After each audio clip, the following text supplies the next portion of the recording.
we Lominsans are sworn to strive, till sea swallows all. And swallow all it would have, had Leviathan prevailed. That we still strive now, we owe in no small part to you. Not for the first time, you have delivered Limsa Lominsa from the wrath of a primal. Never has our nation known a stouter ally. On behalf of my people, I give you my humblest thanks.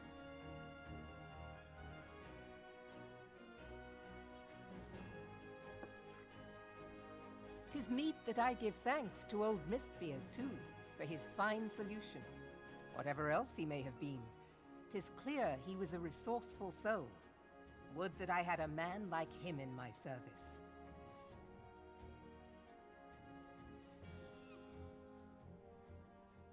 Before I set foot in these lands, I had no inkling that the people of Eorzea contended with such mighty foes. Suffice it to say, their existence came as something of a shock, as did the idea that they could be defeated. This experience has served to remind me of the vastness of the world, and the boundless potential of man.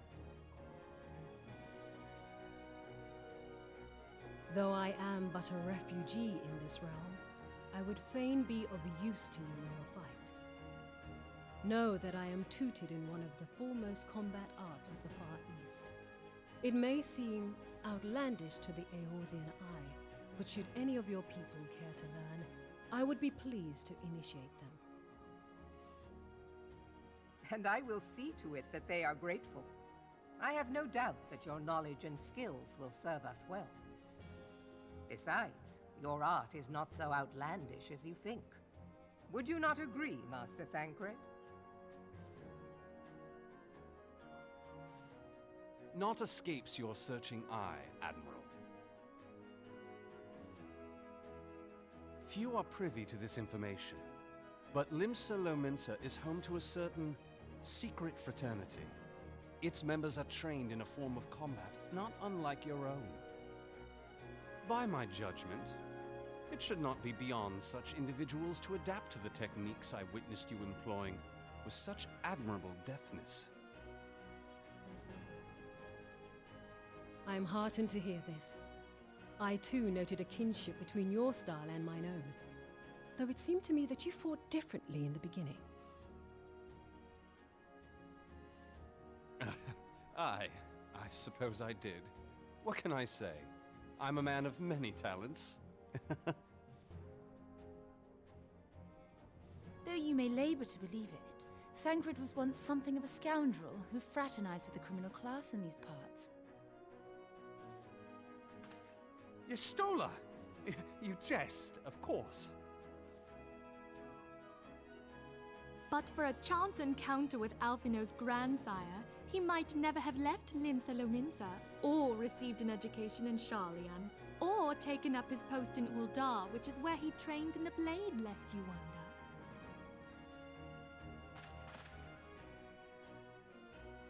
wonder. Minfilia, please! It would seem there is more to you than meets the eye, Master Thancred.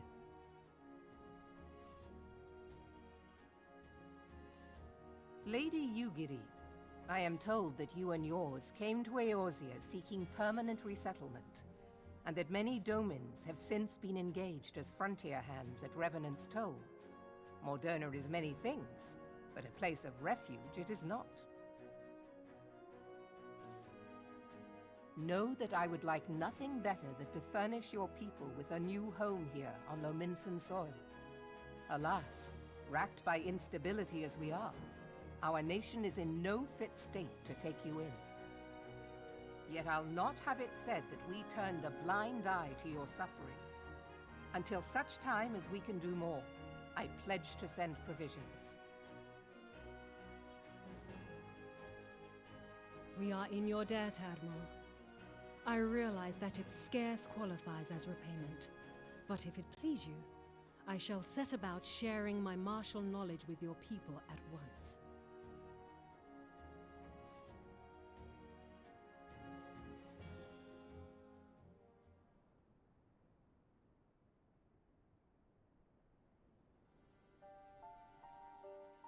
You wished a word in private.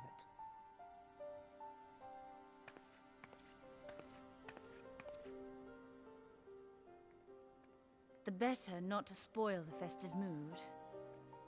History repeats itself, Admiral. As the kobolds did before them, the Sahagin resorted to summoning their god over a territorial feud. They acted in self-preservation.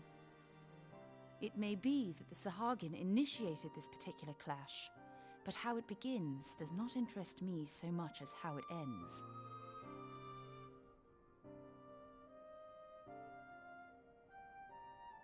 I have not forgotten our conversation, Y'shtola.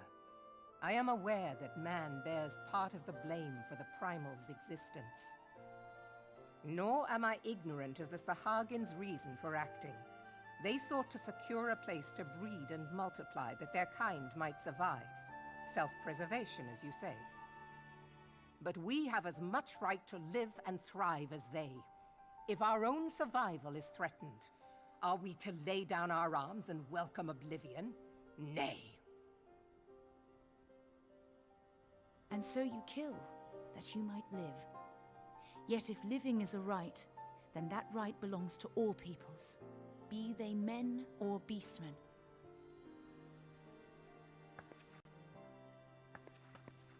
I'll not deny your reasoning, but when a storm gathers, it falls to me to see my people safely through it.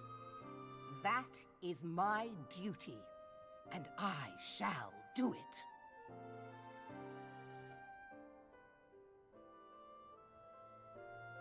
As must we all, Admiral. Stay the course, then, but know that it will lead to no good end.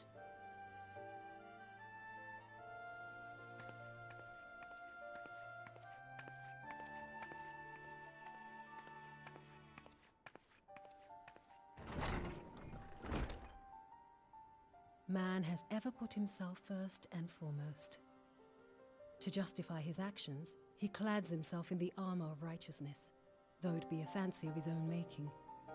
In this, mayhap the Garleans and we Domans are not so different.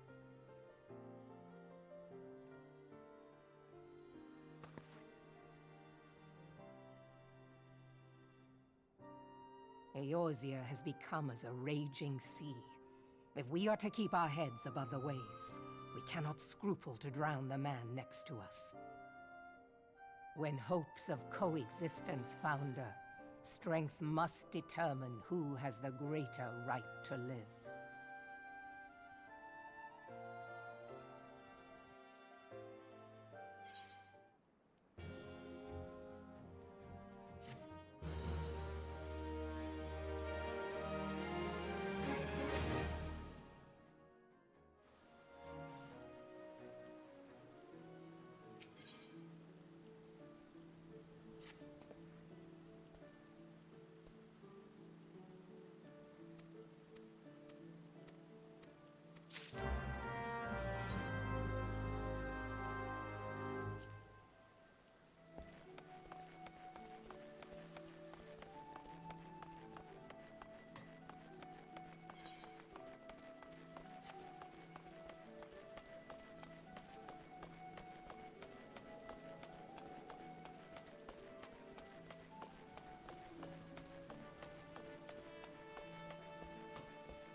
have been reflecting upon the events which took place during our visit to Vilbrand. If you have a moment, I would share my conclusions with you. Please, bear with me. When the Sahagin Elder summoned Leviathan, he employed the power we have come to know as the Echo. Though I cannot well explain the how of it, it would seem he became immortal in so doing. When the Admiral subsequently slew him, his spirit emerged from his lifeless flesh, a consciousness shorn of physical form. Thus transfigured, he took up residence in the body of his minion with the ease of a man donning a favorite glove. Long have I known that the Echo allows one to pass through the walls of a man's soul, but never did I imagine that it could free us from our own flesh, nor less that our souls could then occupy the next corporeal vessel to take our fancy. It was of this that Elidibus spoke, an existence which knows neither cessation nor oblivion. And yet, though the Sahagin had mastered his gift and thereby become immortal, he was by no means invulnerable. As we both bore witness, he was ultimately absorbed into Leviathan. And the import of this observation? If the Ascians' mode of existence is indeed the same, it can be inferred that they too are not invulnerable, that they can be destroyed. There exists a legend which tells of souls who are reborn upon the cusp of each umbral calamity, that they might stay the encroaching darkness. To most, it is but a fairy tale, yet recent events have given me cause to wonder. Could the legend in fact refer to the Echo? Much and more yet remains unknown, but I am confident that all will become clear in time. For the present, however, what matters is that the key to defeating the Ascians may at last be within sight. With Urianger's aid, it is my hope that I shall fathom this matter ere long.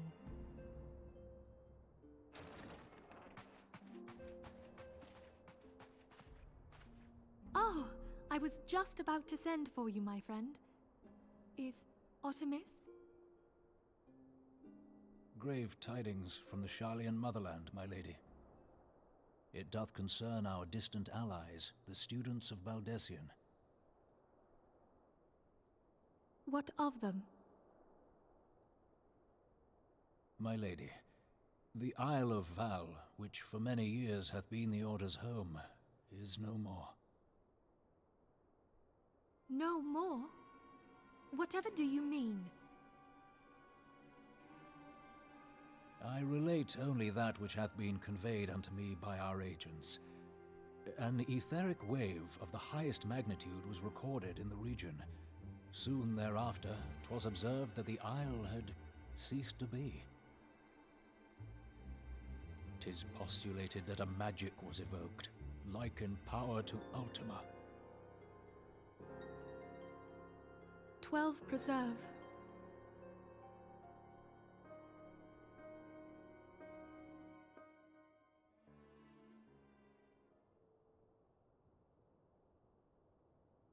If there are no other matters, I move that today's meeting be adjourned.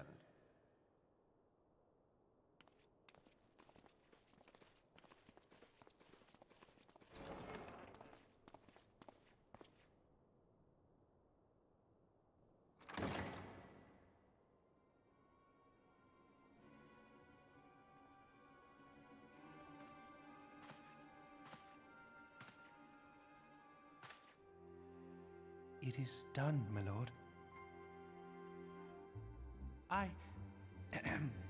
Forgive my impertinence, my lord, but these orders, I am uncertain as to what end they serve.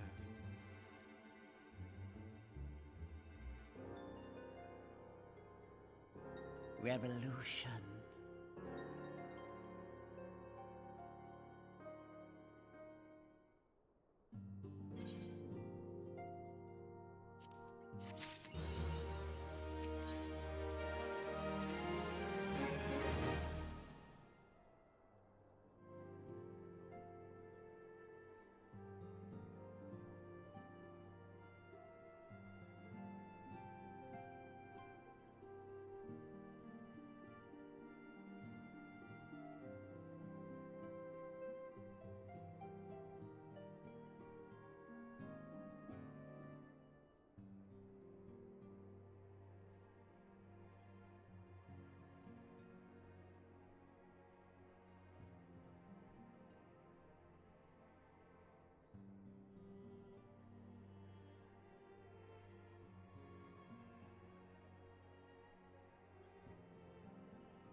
Come, you must have gathered by now that Tataru is given to exaggeration. As you can see, I am quite well. Ul'dah, on the other hand, is not. This riot was anything but an isolated incident. There is a restlessness in the air. Tensions long simmering are at last threatening to boil over.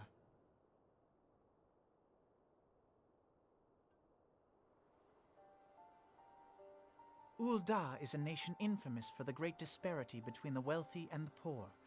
The majority of the populace accepts this state of affairs because they believe that every man bears responsibility for his own lot in life.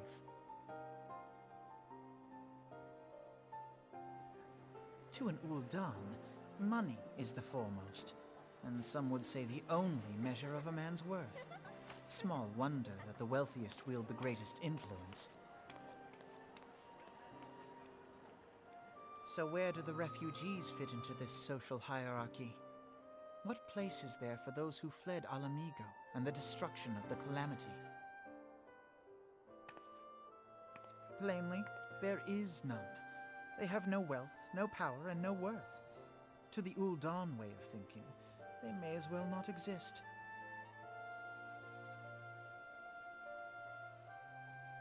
Choosing to ignore their existence, however, is patently not an option.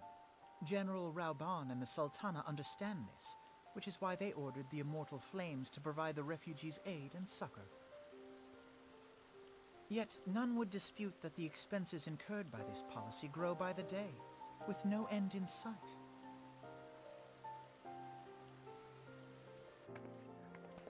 This has prompted more and more Ul'dans to question their obligation to aid these worthless wanderers. While more and more refugees have come to resent their treatment at the hands of the sneering citizenry.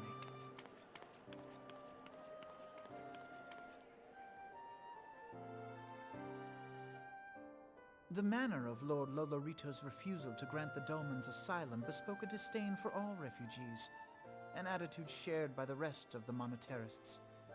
And you may be sure they make no effort to conceal their opinions. It was only a matter of time before the refugees united in protest, nor is it any surprise that some among them would ultimately resort to violence.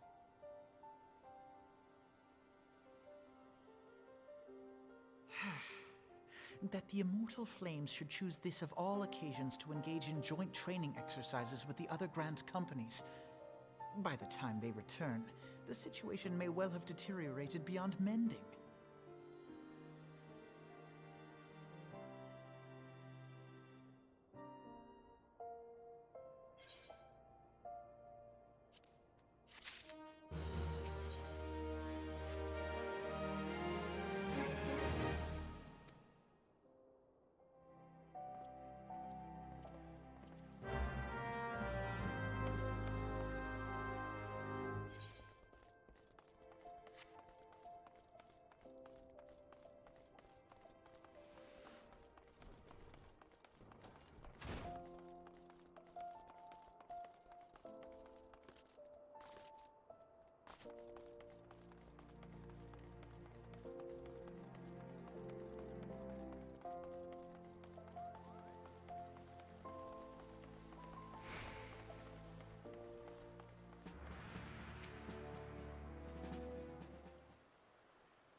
Commander Swift has kept us apprised of your recent activities.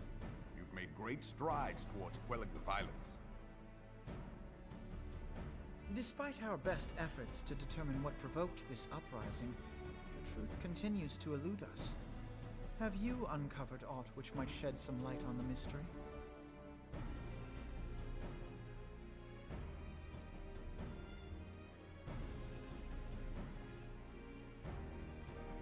This information does not leave this room.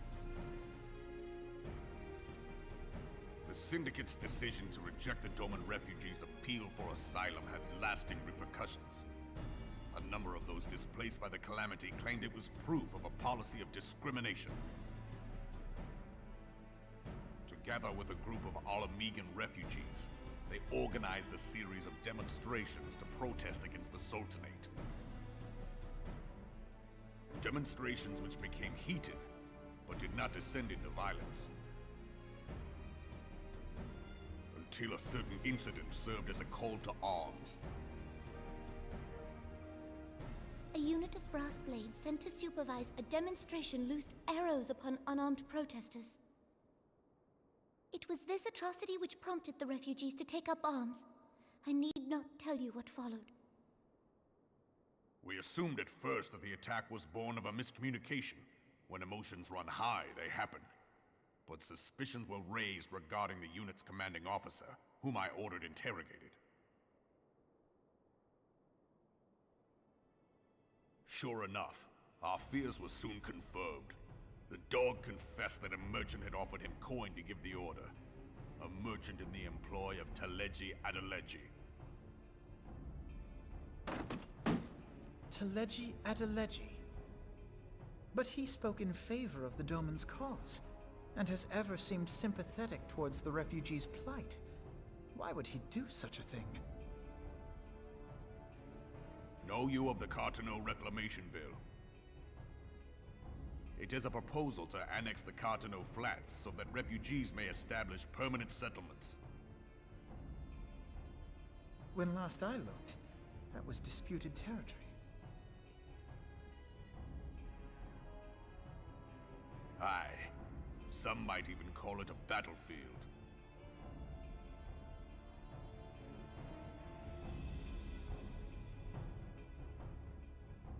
The destruction wrought by Bahamut was greatest at the Cartano Flats.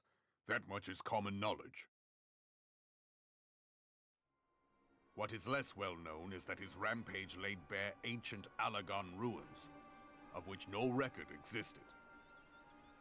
There are certain differences of opinion as to how these ruins should be handled, which is why each nation maintains a military presence in the region to this day.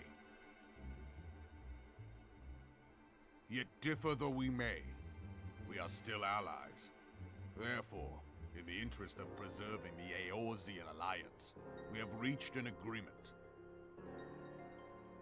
Any conflict which may arise during the course of military exercises in the region shall have no bearing on relations between our nations. In full knowledge of this delicate state of affairs, Teleji Adeleji proposed the Cartano Reclamation Bill. A shameless bloody ruse which stands to benefit him in but one conceivable way. If successful, he will gain control over the disputed territory under the guise of assisting in the resettlement effort. And you can be sure he'll build an orphanage next to every Alagon ruin.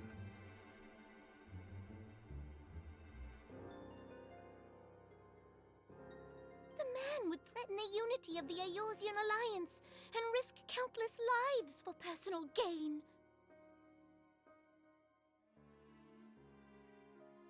He walks a path all his own, independent of any faction and beholden to none of his fellows on the Syndicate. By inciting the less fortunate to violence, he hopes to convince others that the Cartano Reclamation Bill is the only viable solution. His sympathy for the plight of the Domans was not but posturing to gain credibility with the refugees. Of that there can be no doubt.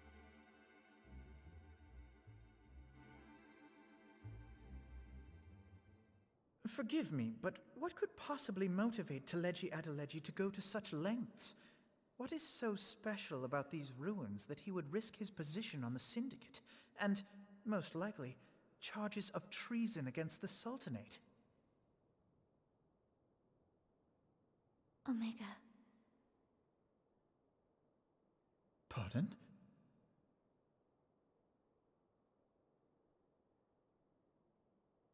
An Oligon monstrosity, not unlike the Ultima weapon. Mayhap larger, we know not. It has yet to be fully excavated. Oligon inscriptions indicate that it was created to fell Bahamut himself. If accurate, it might explain why Nail Van Darnus chose to bring the Red Moon down upon the Cotonou Flats. Given the ends he went to ensure Eorzea's annihilation, destroying the one weapon which could stay the Elder Primal may well have seemed like good sense. When first I bore witness to the power of the Ultima weapon, I doubted the evidence of my senses. And now you tell me there is another such weapon. One which could contend with Bahamut. Bahamut! Aye, we were skeptical ourselves. Truth be told, until the Ultima weapon's existence came to light, we thought the inscription had been mistranslated. At present, Omega is more akin to a fossil than a tool of war, having long since ceased to function. As such, its true potential cannot accurately be gauged. However, if someone were to restore it, as the Garleans did the Ultima weapon, I have little doubt that he would wield untold power.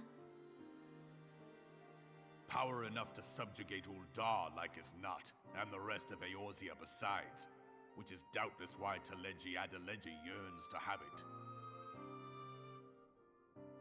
That he should aspire to world domination. He who has ever walked 2 paces behind Lord Lolorito in matters of commerce. 'Tis in acknowledgement of his own limitations that he seeks this power. Woe betide us all should we allow him to have it.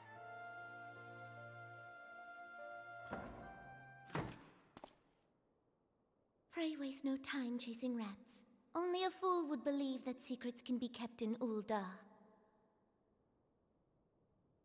It would seem the implications of the Sultanate's refugee problem are rather more far-reaching than we assumed.